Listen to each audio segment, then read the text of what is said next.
So, very much so lately, I've been wanting to talk about air sign energy in particular, Libra, Aquarius, Gemini, the energy of air that is so emotionally detached, but extremely intelligent, right? Their high point in their gift is having like this beautiful, masculine, high intelligence that they're able to channel through. Amazing social circles, get along with many people, there to create and weave, just like water. But air, the difference between air and water is emotional intelligence. Air is mental intelligence and intellectual pursuits within intellect in the mind.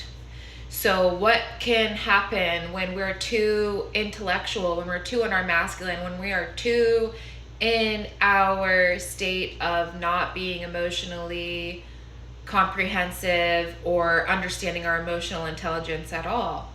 We cut off a large part of our human experience because we're only entertaining the intellectual pursuit and the fast-pacedness of air, which is great. The great thing, there's so many great things about air signs, right? But I want to point out, as this age of Aquarius continues to approach, the like a thorn in the foot with the disregarding of the emotional body and like detaching from the emotional anything, which is like kind of what I've been talking about, detaching from Mother Earth. Okay, like what is so, air is so future oriented. They're always planning, they're always, in that mode of creating something or business, very much about their business and keeping things in a constant harmonious flow.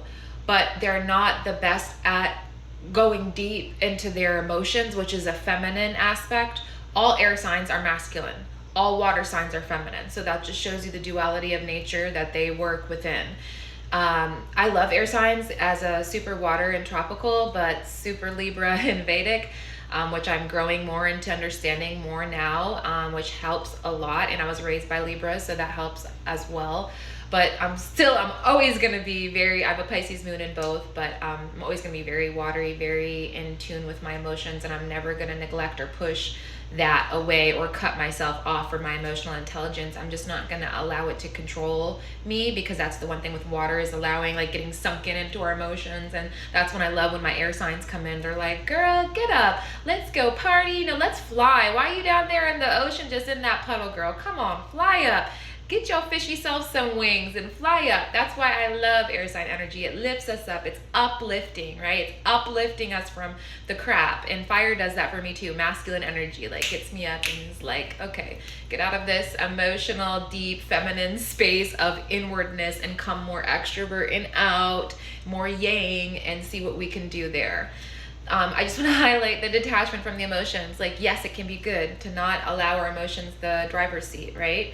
But it is also not good to allow the emotions to be completely disregarded, because that means they're being suppressed and shoved somewhere, and they're not having any space to be free or to be felt or to be integrated.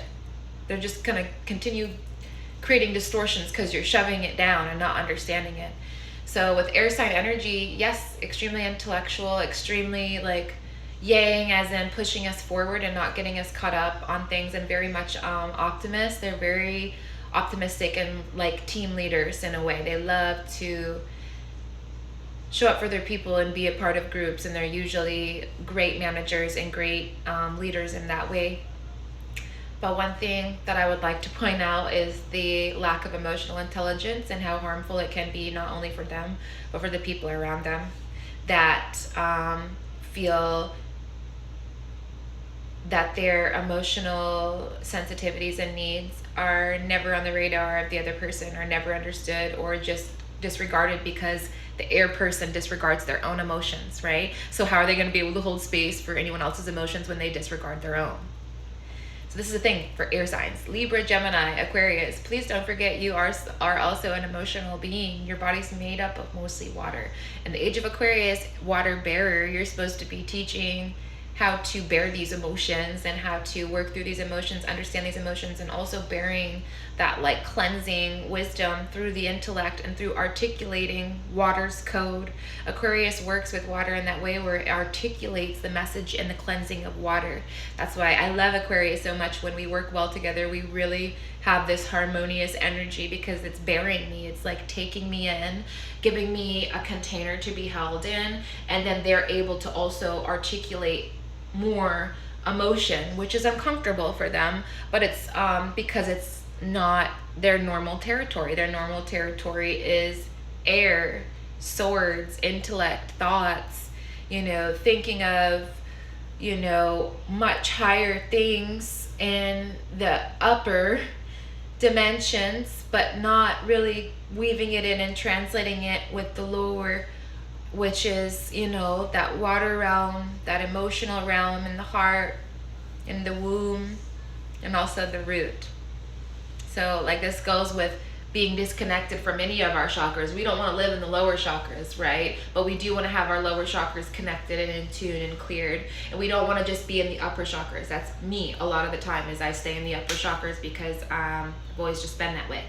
It's just a natural place for me to stay up here and to be up here. It's very much work for me to ground down into my lower chakras, which has been the most work I've been doing for the past few years now with my womb, my endometriosis, and everything has really made me be more grounded in this earthly body, because it's been my biggest teacher with meditation and showing me the womb and the earth and the connection with endometriosis and the toxins on earth, etc., with for the feminine and women, etc. I just want to bring this up. I'll be talking about this more because it's really important as we are in the age of Aquarius to not be too disconnected. Like, yes, we have screens everywhere. We have virtual reality. We have all of these different dimensions and realms and things that are coming to the forefront, bringing our attention outward, like taking us off of Earth in a way. And we need to make sure that we are still staying grounded and connected to our feminine, our body, our emotions, and not disregarding those things, because that's when the distortions start. And I truly believe that's a bad alien hijack, is to shut down our emotional centers and to only be in the upper chakras and to not feel into the deep parts of the body, which is not always uncomfortable, but it releases more so that you can be even more up in the upper chakras. And it's better because it's integrated with the lower chakras versus just you're up here and have all this combobulated, versus all working as a co-weaved mechanism, human technology. All about Aquarius. Aquarius is teaching us the human technology of our avatar body here. The water bearer. The water is the wisdom. The Aquarius is bearing the wisdom of water, because water is not that articulate with earth words.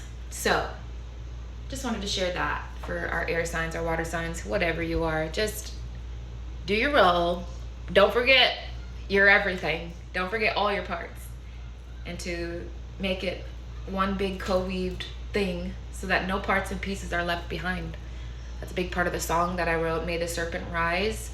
It's all about not fragmenting off into other alien systems and keeping it whole on Earth in our body, as hard as it may be, as angelic humans, as star seeds, whatever you consider yourself to be.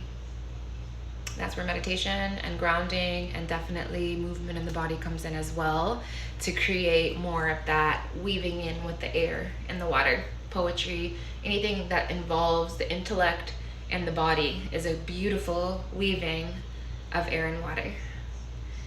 All right, I love you guys so much. Happy Sunday again. I roll with the Sunday wisdom because I was born on a Sunday. It's my day. I love to get up. I love to speak. I love to share wisdom. I love to dance. I love to clean on Sundays, and I definitely love to pray. Mwah.